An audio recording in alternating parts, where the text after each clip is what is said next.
Welcome back, everybody. My name is All Fun and Games. I stream every day on Twitch TV, and I also make fun little videos here on YouTube. Next up on the list is our magical mystery box, where we talk about things that you can acquire by, of course, making some weapons.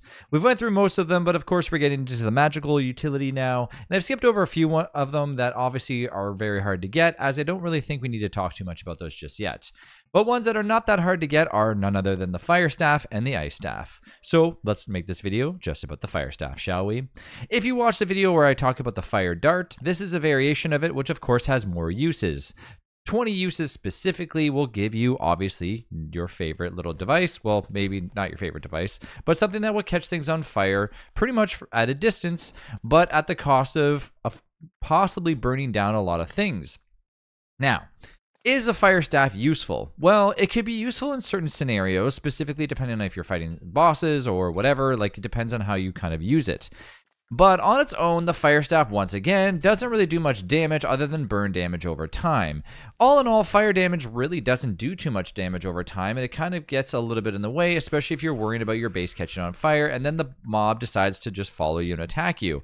As you can see, it really only did about maybe 11.7 damage over time, which is really nothing at all. On top of that, it doesn't do any initial damage when you hit it, it just does fire damage. So that being said, even if you go up to that spider that we just had, we still have 19 attacks left. Let's go find that spider one more time. Spider, where did you go? Come back over here, buddy. I know I can hear you.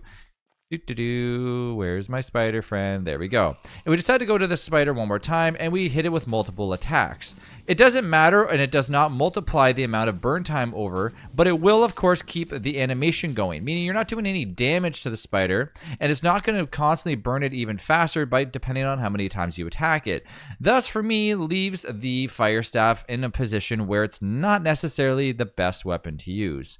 So for me, the fire staff is another weapon that, in my opinion, needs a little bit of a buff. I would love to see it have an initial damage whenever it takes hits.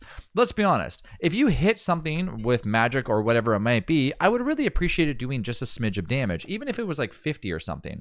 It takes 1 red gem, 2 nightmare fuel. The 2 nightmare fuel is actually more expensive than the red gem, in my opinion, as inside of the constant, you're going to find constantly a ton of gems, including red gems specifically, as you can keep fighting things like the dragonfly or whatever else to acquire them. So by the end of it, especially after day 100, you're probably going to have a lot of red gems in your inventory and just like littered around your base.